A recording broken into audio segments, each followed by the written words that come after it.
आपके मन में एक प्रश्न होता है कि राम जी ने लंका जाते समय रावण से युद्ध करने के लिए वानरों की सेना क्यों बनाई? कभी सोचा आपने? आपको कुछ हो रहा है विचार पंचतत्व प्रभु, कुछ मन में आ रहा है? मेरे मन में आ रहा है। इलेक्शन के रिजल्ट के बाद मुझे बहुत समझ में आ रहा है कि राम जी ने मनुष्य की सेना न बनाकर वानरों की सेना क्यों बनाई। 4 जून के रिजल्ट के बाद इतना समझ में आया कि राम जी ने अच्छा हुआ वानर की सेना बनाई, अच्छे से राम जी के साथ रहे, रावण के साथ युद्ध किए, विजय प्राप्त हुई। यदि मनुष्य की सेना लेकर राम जी गए होते ना, तो ये मनुष्य राम जी के साथ तो चलते, लंका भी पहुंच जाते, लेकिन लंका जाकर देखते ओ रावण की लंका सोने की बनी है, ये सारे मनुष्य सोने की ईंट, सोने का हार उसी में रह जाते और राम जी अकेले हो जाते। यही बात नरेंद्र मोदी जी के साथ कल हुई है। सस्ता राशन चाहिए, सस्ता गेहूं चाहिए, सस्ता चावल चाहिए, उस थोड़े बहुत धन रुपये के प्रलोभन में एक साधु का साथ छोड़ दिया भारत के लोगों ने। कितना सुंदर आयोजन नरेंद्र भाई मोदी का था कि 400 से अधिक सीट आए तो आने वाले दिनों में निर्णय लेने में या परिवर्तन लाने में कठिनाई नहीं होगी। लेकिन हमारे अपने ही सनातन धर्मी हिंदू भाइयों ने, बड़े दुख का विषय है, मुस्लिम भाइयों ने 90% वोट किया और ये कहलाने वाले सनातन हिंदू धर्मी ने केवल 50-55% वोट किया। मैं आपके हाथ उंगली देखना नहीं चाहता हूं या दिखाना नहीं चाहता हूं कि हम कैसे हैं, लेकिन बड़ा दुख होता है कि हरि का एक लाल है। 70 साल के बाद कोई एक हिंदू सनातन धर्मी, सनातन धर्मों को आगे बढ़ाने वाला, भारत का नेतृत्व करने वाला, भारत को विश्व गुरु बनाने वाला एक आदमी आया और 10 साल काम करके एक मांग रखी थी कि अब की बार 400 पार, लेकिन 300 पार भी नहीं की है। आधे लोगों ने वोट ही नहीं किया और जिन्होंने वोट किया वो प्रलोभन में फंस गए। मुफ्त का राशन मिलेगा, ये मिलेगा, वो मिलेगा। अरे राशन पानी तो भाग्य की बात होती है, यह दिन दूर नहीं। यदि जनसंख्या पर नियंत्रण नहीं किया गया तो विधर्म की संख्या बढ़ेगी और यह कथा कीर्तन करना भी कठिन हो जाएगा।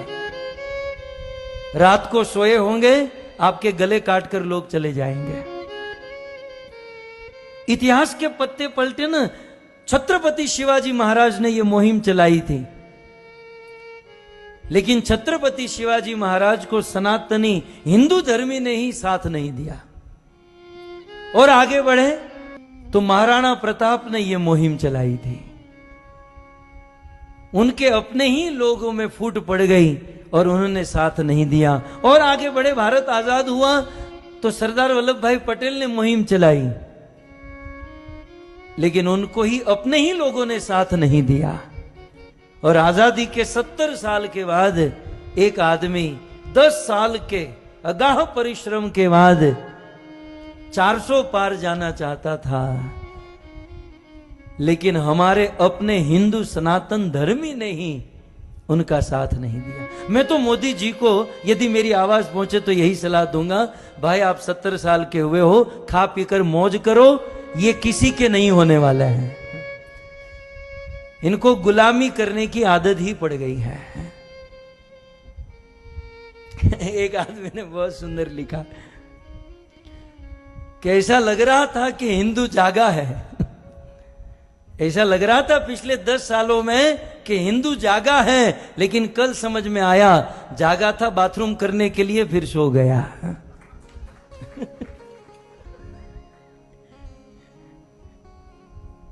क्या हिंदू जागा है। यदि बहुमत होता तो भारत का दृश्य कुछ और होता।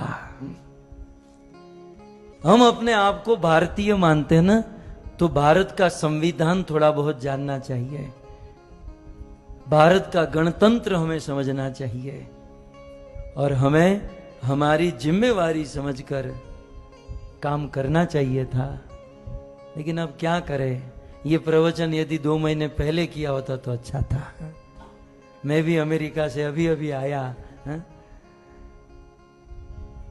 लेकिन हमें तो विश्वास था, पता नहीं ऐसा निकलेगा।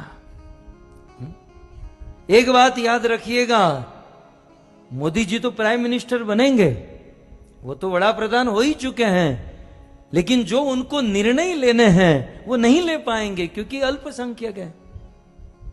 जो उनको क्रांति लानी वो नहीं कर पाएंगे। तो इस दौर से ये मोदी जी की हार नहीं है, ये हम हिंदुओं की सनातन धर्म की हार है, ये हम लोगों की हार है। और हम लोग वो छोटे छोटे प्रलोभन में हैं। मुफ्त का राशन मिलेगा, गैस का बाटला सस्ता हो जाएगा, तेल सस्ता हो जाएगा, હવે લઈ લો સસ્તું કરજો હવે તમે। धर्म के, इस सनातन धर्म के उजागर करने में एक बहुत बड़ी आश थी, एक बहुत बड़ा होप था, लेकिन नतीजे के बाद बहुमति से यदि मोदी जी नहीं आए तो एक हिंदू धर्म के लिए, सनातन धर्म